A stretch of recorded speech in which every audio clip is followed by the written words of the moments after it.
Have Congressman Panaligan on the line with us. Congressman, can you hear me okay? Yes, good afternoon. No? Magandang hapon sa iyo, kay Ronald at kay Regina. Hi, good afternoon, Congressman. Good afternoon. I'm sure you saw the Senator's privilege speech. I'm sure you saw that you were named. Can I have your reaction, please? Well, nakakalungkot naman at tayo ay natawid sa speech na yon na hindi tayo nabigyan ng pagkakataon na makakuha yung ating side. Ano? Pero yung mga gusto ko ipaliwanag na totoo na may mga flood control projects sa aking distrito sa Oriental Mindoro. Maraming flood control project starting in 2023 hanggang ngayong taong ito. Although yung taong ito hindi pa tapos. Pangalawa, gusto ko rin bigyan diin ng Oriental Mindoro ay flood-prone province. Kasama po ang Oriental Mindoro to sa top 10 provinces na sinabi ng ating Pangulo ay flood-prone. Ano? Di rin kakamali number 8 and number 9. Pero wala tayo doon sa listahan ng mga probinsya na maraming flood control projects. Ano? Ganoon pa man, totoo ito, merong dumating na malaking amount na flood control projects starting 2023. Pero lahat pong yan ay ang DPWH ang nag-identify. Ang DPWH ang nagplano, gumawa ng program of works. Ang DPWH din ang nag-bid at nag-award sa contractors na mga proyektong yan. Ano? Specifically, ang regional office ng DPWH. At wala tayong say doon. Ang congressman walang say sa paggawa ng program of works, sa pag-design, at sa pag-award niyan. Unfortunately nga, marami doon ay nasira nung manakarang bagyo. Pero noong pang July 2025, ako'y sumunod na kay Secretary Bonoan na inire-report ko sa kanila yung mga sirang yan at hinihiling ko sa kanila na kanilang ayusin ang structural design at implementation para matiyak na matibay ang kanilang gawa. So hindi po tayo nagkulang dyan sa pagtawag sa atensyon ng DPWH. Nireport ko sa kanila yan noong pang 2024 na nasira ang ilang proyekto nila dyan sa bayan ng Dauhan. Congressman, there was a slide that Senator Ping showed showing that 3.7 billion pesos went to Nauhan for flood control projects. Sa Baco naman, 807 million pesos. And in the same slide, he identified you as the funder or the project proponent. He said these were funded by his office. Are you now denying that? Hindi po tayong proponent dyan. Sabi ko nga, ang proseso kasi sa budgeting, ay yung National Expenditure Program or NEP nanggagaling sa Executive Department. Pag dumating sa Kongreso para talakayin, nakalagay na po doon ang mga national flood control projects. Correct. Pero dyan. We also Na-identify na yan. We also know... So hindi po tayo nag-propose dyan. Oo, hindi tayo nag-propose dyan. Ngayon, tutusin, pwedeng tawagin congressional funding kasi nga, ang NEP naman ay ina-aproba ng Kongreso. Kaya parang pwedeng angkiling nga na yan ay Congress ang nagpondo, no? Hello? Yes, go ahead, Hello? Congressman. Pwede nga masabi, pwede magawa ng conclusion na Congress ang nagpondo kasi nga ang Congress ang nag-approve ng General Appropriations Act or GAA. Pero ang gumawa ng GAA, pag National Flood Control Project, ay ang DPWH. Yes, I understand that. Hindi po ang ating I understand that, Congressman, but as we know by now as well, yung mga insertions nangyayari din po sa Congress, right? We just don't know. The only question at this point is we don't know who asked for what. So what I'm trying to find out is, did you ask for that money for flood control projects or not? Yung insertion, I didn't ask for that. Hindi po natin alam yung nangyayari sa insertion. Kasi yung po sa PICAM nangyayari. If you're aware of that issue na merong PICAM, small committee pa, hindi po ako member ng PICAM, hindi ako member ng small committee, kaya hindi natin alam ang nangyayari dyan. Nakakagulat nga na dumarating na lamang pagtapos ng GAA, nandun na yung mga additional projects pa, bukod sa nakalagay sa NEP. Pero lahat po yan ay nakalista na ng galing sa DPWH. Sila po nag-identify ng mga projects na yan. So, Congressman, ang sinasabi nyo... Yung nasa NEP. So, Congressman, sinasabi nyo, lahat ng mga problema dyan ay dapat ibato sa DPWH. Yes, kasi sila ang implementor. Sila nagplano, sila implementor. And as I told you, noong July 2024, I wrote Secretary Bonoan reporting sa kanila na may mga nasira dyan sa bayan ng Nauhan. Kasi nga, sila nag-implement yan. So lahat yan, maring tama ang design pero mali ang implementation. Or hindi tama ang design. Hindi rin tama ang implementation. Kaya I hope na talaga dapat imbestigahan yan. Imbestigahan nila ang bagay na yan. At ang sinasabi nyo, Kong, walang kahit anong coordination sa inyo ang DPWH in terms of funding, in terms of feasibility study, in terms of oversight sa mga projects na yan sa inyong distrito? Wala po. Diyan ay nasa gaan na yan. Nasa NEP na yan. Pag dumating sa amin yung NEP, nandun na nakalagay na. In fact, may isang pagkakataon nga, napansin ko masyadong marami yung project sa Nauhan. Sabi ko baka pwedeng ilipat doon sa ibang bayan na walang allocation, ano? Pero sabi ng region ay hindi na pwedeng ilipat yan kasi nandiyan na yan, nakaset na yan. Hindi na pwedeng i-realign yan ng congressman. So yun po ang katotohanan doon, ano? Ang identification talaga ng flood control projects ay nasa DPWH. Nasa rin po ang implementation. Congressman, pasensya na. That's a little bit hard to believe that you don't know anything about the flood control projects in your district. Di ba matagal ng flood prone ang Oriental Mindoro? Yes, no. Hindi ko man sinabing hindi ko alam. And Alam okay. ko yan kasi nasa NEP. Okay, yes. Nakikita ko sa NEP yan. So are you... Kaya alam ko na, aware na kami. Okay, were pero you implementation yan, ang planning, implementation ay nasa DPWH. But were you aware that there was massive corruption in these flood control projects? Yan ang hindi ko masasabi. Kasi nga, hindi naman yan na nabidding sa district office amin.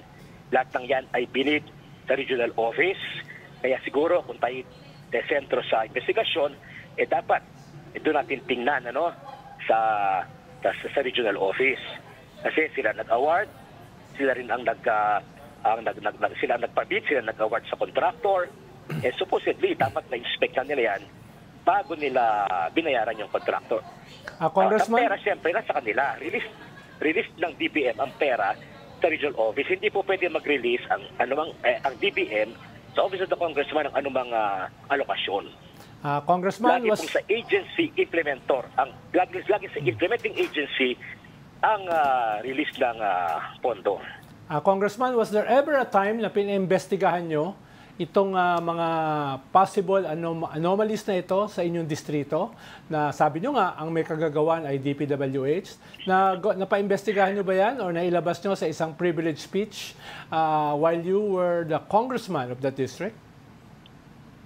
Ang aking ginawang action dyan ay sinulatan ko, I called your attention regarding that matter through a letter kay Secretary Bonoan at sa mga hearing din, in one of the hearings, ay biniring up ko rin sa kanila yan. At kahit hindi sa hearing, I called the regional director to inform them na may mga nasirang portion, may nasirang bahagi. Ngayon, itong huling nasira, itong last July yun ay very recent lang, kaya ngayon lang lumabas ang issue na yan, kaya yun ngayon ang subject of investigation. We're also getting reports that there are posters, big posters in Oriental Mindoro that bannering the flood control project, saying that they were funded by your office. Can you confirm that? Ang ginagawa kasi ng DPWH, pag meron silang ma-implement na project sa distrito ng mga congressman, ay una-una, bawal namang ilagay ang pangalan ng congressman. Bawal yun. Pero nilalagay lang yata yun ay congressional funding, parang ganon, or congressional project. Technically, congressional funding nga yun kasi nga ang GAA naman talaga ay inaaproba ng Kongreso. Nilalagay yun ng DPWH siguro out of courtesy, hindi naman pala tama yung ganun, kaya tayo na nag-link doon. Pero normally, ginagawa yun ng DPWH, kahit pondo nila, kahit sila nag-implement ng proyekto, maybe, out of gusto nilang ilagay ang identify ang congressman, kaya nilalagay nila ng congressional project or congressional funding. Hindi, sir, I'm talking about ones that actually identify you. funded by your office? Please, Are there any out there? Alin yun? Any? Yung nakasulat yung funded by Congressman Arnan Office. Panaligan or funded Wala by tayong- Congressman Panaligan's office? Sa aking pagkakaalam walang ganon kasi bawal maglagay ng pangalan ng politiko sa any government project. Ang nakalagay lang, sa pagkakaalam ko, inilalagay nila ay congressional project. No? Congressional project yun. Or congressional funding. So- Technically naman talaga, congressional funding kasi nga ay inaproba ng Kongreso ang mga anggaa. Right. So, So, Congressman- wait, sorry. What you're saying is kung meron man posters out there or tarpaulins that show your face and your name, hindi din kayo yun. That's also DPWH who put that up? Yeah, definitely kasi wala akong name at wala rin akong face doon. Ang nakalagay lang marahil ay congressional funding or congressional project. But hindi po tayo nagkapalagay ng pangalan at muka. That So- I can say. So, Congressman, categorically ay sinasabi nyo ay lahat ng mga flood control projects sa inyong distrito ay hindi nanggaling sa insertion nyo, kung hindi originally nanggaling sa NEP ng Malacanang, ng Presidente. Lahat yan. Yes, to the best of my knowledge, ang malaking amount ng flood control projects ay nasa NEP na. Dumating sa amin sa NEP. Since na ako'y naging congressman, 2023, naka-identify na roon, hindi namin pwedeng baguhin yon. Dahil pwedeng i-realign. Kasi identified na yun ng DPWH na yun ay nasa NEP na, hindi namin pwedeng galawin yon. Ngayon, as to insertion, ay chinecheck ko, maaaring may insertion na nangyari sa BICAM at small committee na hindi naman ako member. No? Nakikita ko na rin kung sa GAA ay merong nakikita ko na wala naman doon sa original na NEP na additional project, for example, flood control, pero wala doon sa original na NEP. So, paano yung napapasok? Maring sa BICAM or sa small committee na hindi naman ako miyembro nun. Pero, Kong, paano mangyayari na may insertion sa small committee at saka sa BICAM ang hindi without you na-coordinate knowing. sa inyo Oo. o hindi nyo alam na Wala. sa Oo. distrito nyo Walang babagsak? coordination sa atin yan. Oo. Oo, walang coordination sa atin yan. Kaya nga, nakikita lang natin sa paglabas yung final, yung signed by the President, meron pang dagdag, lumalaki yung left natin, hindi na tayo, sa aking experience, hindi ako na-inform. Hindi namin alam yan. Natin na lang sa kaayan. So, so yun siguro ang dapat nating tuklasin, alamin. Paano nangyayari yun? Honestly, I don't know what to do with that answer because parang you're making it sound like you're as clueless as us, Congressman. Because if you didn't ask for that insertion or that funding, bakit naman mapupunta sa Oriental Mindoro, for instance? Well, hindi natin masabi nga, pero kasi nga ang ginagawa ng DPWH dyan, tinitingnan na rin siguro yung mga flood-prone provinces na pwedeng lagyan ng ganyang flood control projects, I'm sure yun ang kanila nagiging parang basis dyan, na nakita siguro nila sa Oriental Mindoro ay maraming flood prone. Tapos sa totoo lang, in the past years, wala pang malalaking flood control projects na na-implement ang highway sa Oriental Mindoro. Kaya siguro sabi nila, dito dapat lagyan natin ng proyekto. Right. Okay. Pero kung nangyari yan sa BICAM o sa small committee, walang DPWH doon. Either senators or congressmen ang nandun. Or Actually, no. In fact, sa small committee, it's just the congressman. Representative yun ng Congress, yung nandun. Kung BICAM, no? Kung yun, pero small committee, hindi Congress... natin alam. Hindi natin alam ang nangyayari sa BICAM. Because hindi nga tayo naging member nun. Ever since, hindi naman tayo naging member, hindi rin tayo nag-aspire. Pero we don't know. Maybe the executive departments, the executive agencies, like highways, nagkasubmit pa rin ng additional request. Naaring nangyayari yan. Let's say ang highways, sasabihin, ito, patagtag nito. So, sa BICAM nangyayari yon na hindi na alam normally, hindi na alam ng district congressman. I want to go back to the slide we were showing, Congressman. If we could just backtrack 2 slides.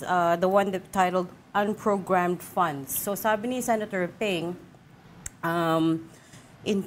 may dalawang barangay. One is Barangay Burbuli and the other is Barangay San Jose. In Barangay Burbuli, about 94.87 million pesos worth of contracts were given to just one contractor named Silver Wolves. Sa Barangay San Jose naman, it went to Raymond Builders to the tune of 231 pesos 231.45 million pesos. Now, these are questionable because they came from unprogrammed funds. And as we all know, it's very difficult to get money if it's unprogrammed, meaning the government can only take it if there was excess revenue. And as we all know, hirap na nga tayo to craft the budget with the little that we have. So, how do you explain this?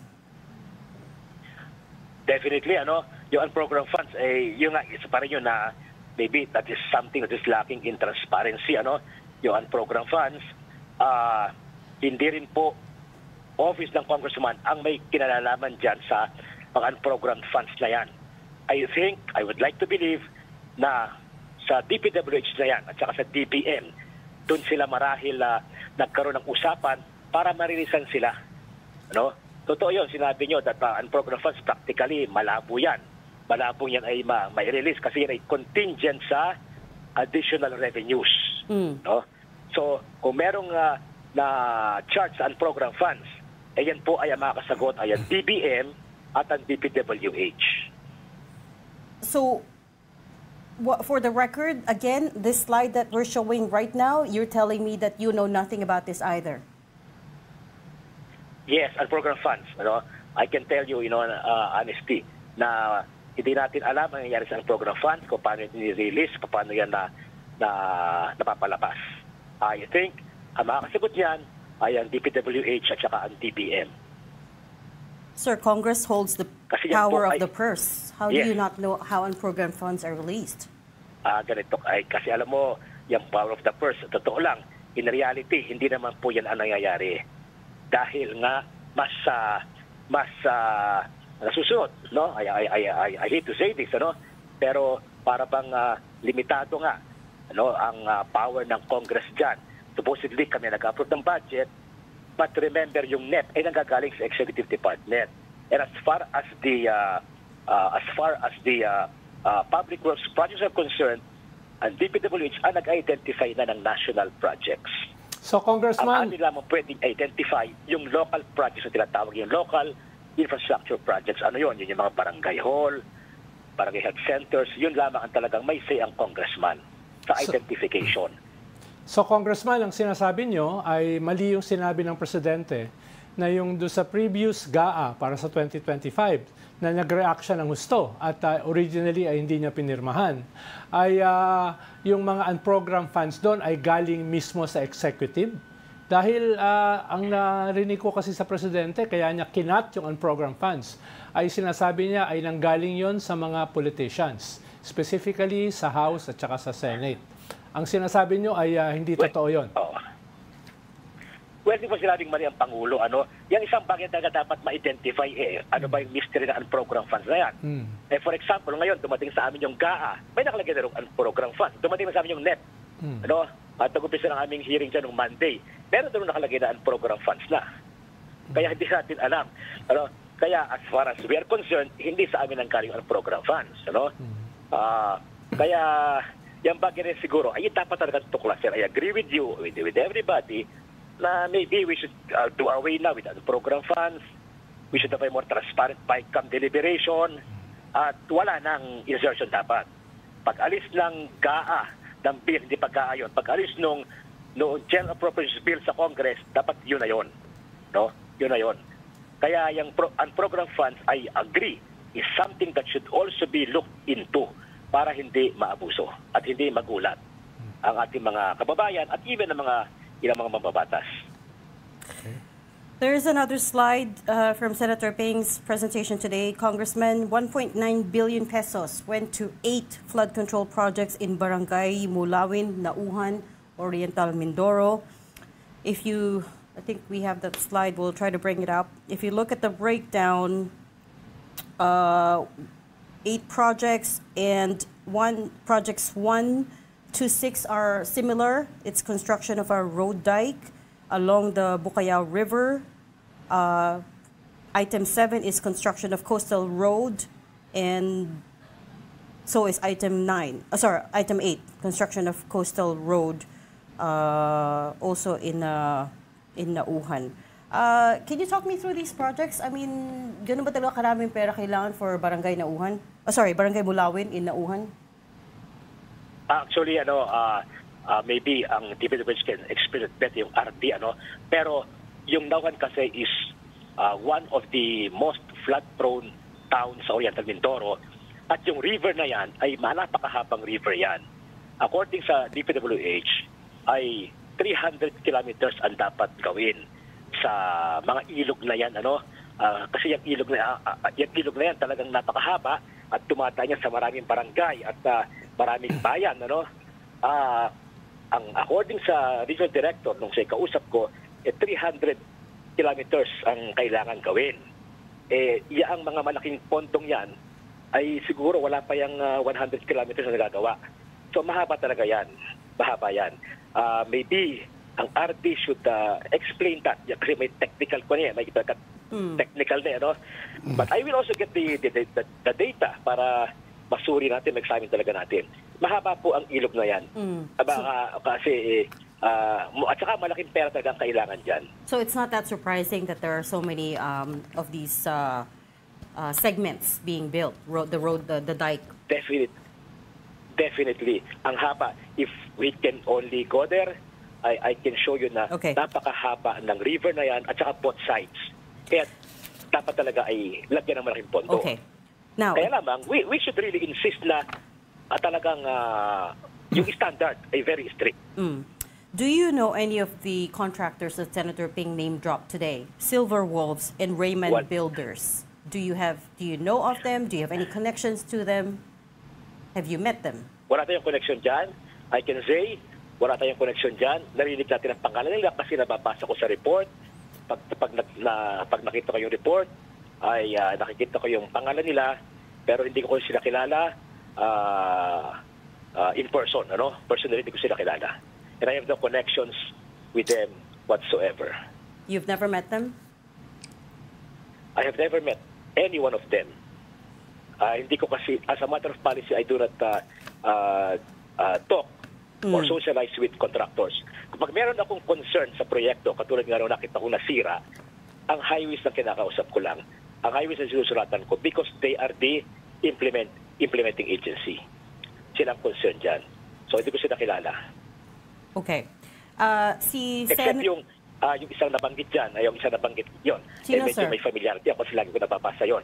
Yung sa SunWest, based on what I heard, kasi yun ang maraming project. What do you know about Nakikita SunWest? ko lang sa news yun. Oo. Well, hindi ko alam kung sino mga may-ari, pero narinig ko na yun na isa sa mga may maraming proyekto sa aking distrito. Kaya yun ang parang familiar in the sense na marami siyang proyekto sa akin. But I You don't don't know know who the owner is, directors. Kong? Hindi ko alam, o may mga pangalan siguro nababanggit, but How can you say that, Kong? It's all over the news. SunWest is being linked to your colleague, Congressman Zaldico. Iyan din na nabasa ko nga. But I have no evidence kasi ang nakita ko, ang presidente iba. No? I am not saying na siya nga, I cannot confirm that. For lack of personal knowledge, maybe I can get the... Hindi kayo nag-uusap sa Kongreso? The name of hindi ko siya nakakausap sa Kongreso. Hindi ko siya nakakausap. Okay, but he has a lot of... if it is, this contractor that's allegedly linked, he co-founded it, right? Has a lot of projects in your district, pero hindi nyo na pag-uusapan yun? Hindi ko pinag-usapan because as I told you, I do not deal with contractors. Pag mayroong problema, may concern, I course it sa highways kung mayroong report na ganito. Yun, ang reklamo ay doon ko sinasabi sa DPWH. Okay. How many projects does SunWest have in your district? Do you know? Well, hindi ko hawak yung report ngayon, Hindi ko hawak yung kung ilang bilang ngayon, narinig ko lang, marami, pero hindi ko hawak yung report ngayon at saka yung exact figures, Pero marami, alam ko marami siya. Na proyekto. Marami, we're talking billions, hundreds of billions. I cannot confirm right now, pero merong maaari kasi may mga projects na 250 million o 150 million. So pag inat mo yan, malaki nga yan. Pero yung exact figure, wala sa table ko ngayon. Nasa ibang file ko yun siguro. Hindi ko hawak ang file ngayon. Okay, I'll come back to you on that. But moving on, si Senator Ping also opened his privileged speech today by breaking down essentially the anatomy of corruption. Okay, so he says, ito yung, this is where the money goes for the projects, for the flood control projects. 8 to 10% to the district engineer, 2 to 3% Reseta, which is kickback pa rin, 5 to 6% to the bids and awards committee, up to 1% for commission and audit, 5 to 6%, which is known as passing through or royalty, which is what goes to the politician that controls the district where the project will be, and then 20 to 25% to the funder or the project proponent, which is the politician who found the budget for it. Can you categorically tell me today that you've never received any kickback for any of these flood control projects based on this? Yes. Yes, I can say that categorically. Nung nakita ko dyan sa isang parang news na politician / proponent, sabi ko hindi naman tayo nag-propose niyan. Kasi dumating na yan, nasa NEP na yan, naka-imprenta na yan sa NEP. So hindi po tayo yung proponent dyan na tinutukoy. So, Kong, pag ang sinasabi nyo, if merong corruption na nangyari dito sa mga projects na ito, lahat ito ay nakasentro sa DPWH. I am not accusing anybody, pero dapat doon sa mentro ang investigasyon kasi silang gumawa ng plano. Sila naglagay ng project na yan sa NEP, silang gumawa ng plano. Maybe sila dapat na tanungin. No? Doon siguro ang sementro ang focus ng investigation. At tingin ko naman yung mangyayari. I don't think that's right because the money comes from somewhere. And as I said, Congress has the power of the purse. And for instance, wala kayong say in terms of procurement, in terms of issuing definitely wala yan. Permits? Oo. Wala yan kasi nasa batas yan. Wala kaming power to bid, yan ay basic yan sa batas po yan, it's in the law na walang implementing power ang Kongreso. Hindi po tayo nag-a-announce ng bidding, hindi po ang Kongreso ang nag-procure, hindi po Kongreso ang gumagawa ng program of works at nagbibigay ng notice of award. At hindi rin ang Kongreso ang nagbabayad sa mga kontraktor. Ang aming pati nga lang, approvean yung General Appropriations Bill na nakalista na ron ang mga priority projects ng national government. Kong, may mga lumabas na mga... Yung po reality ron. Kong, may mga lumabas na mga balita na originally nilabas ng Rappler na may mga politiko na yung mga contractors ay nag-contribute sa kanilang election campaign. Dito sa mga contractors dito sa distrito nyo na apparently involved dito sa mga flood control projects, you can also say categorically na none of them contributed to your campaign? None of them contributed kasi wala naman akong kalaban noong eleksyon, kaya hindi ako gumastos at walang nagbigay sa akin. Oo. Kaya I can say categorically, kaya nga hindi natin nakakausap ang mga yan, hindi ko sila hinahanap.